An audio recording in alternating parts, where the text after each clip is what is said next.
We're very fortunate here at Muscle Car of the Week because the videos of the cars that we share from the Brothers Collection seem to inspire a lot of comments and feedback, and we love that.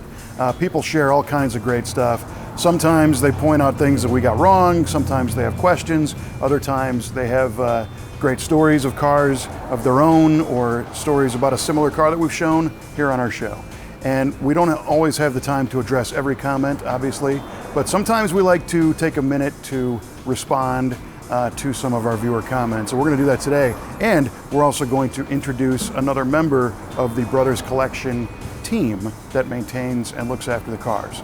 So first off, I want to address a real quick comment we got regarding the 1971 Dodge Super Bee Hemi 4-speed sunroof car, a very recent episode of Muscle Car of the Week.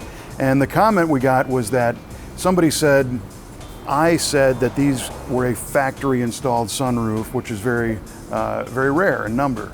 And the correct terminology should have been, it was a factory option, but technically these were actually installed by a third-party company called the American Sunroof Company, or ASC.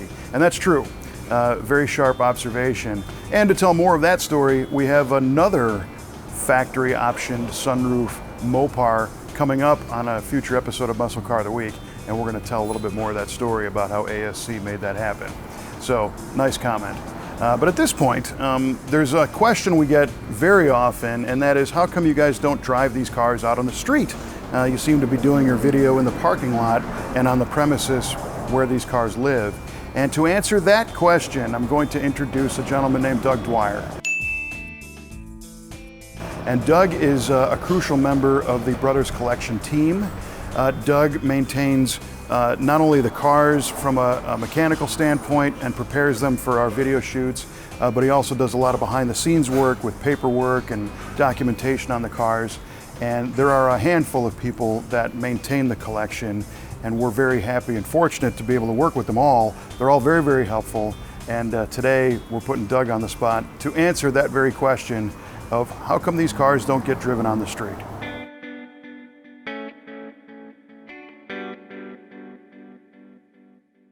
Primarily, I take care of the cars. I consider myself a caretaker more than anything else, and spend an awful lot of time just trying to keep all of them running.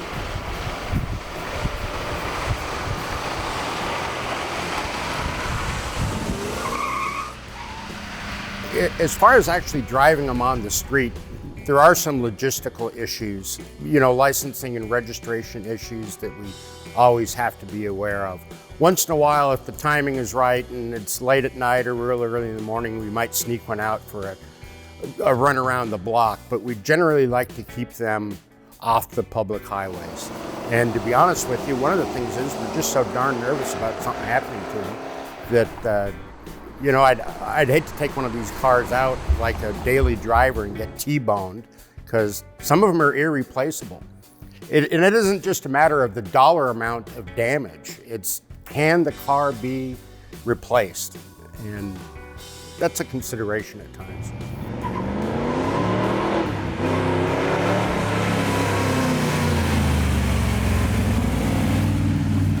At any given time, some of them aren't running. They're all capable of running, but to be perfectly honest, when you have this many cars at numbers in the hundreds, there's always some that are not running at the moment or need some sort of attention. It's just inevitable.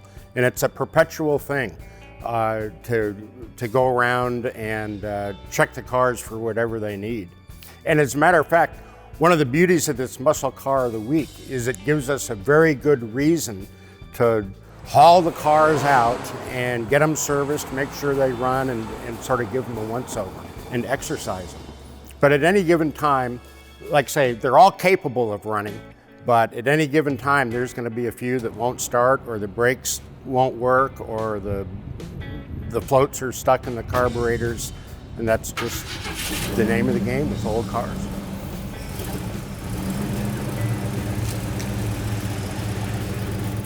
We always appreciate the Brothers Collection team for helping us out. I know sometimes we make them jump through hoops to get cars ready for our video shoots, but they're always more than willing to help us out.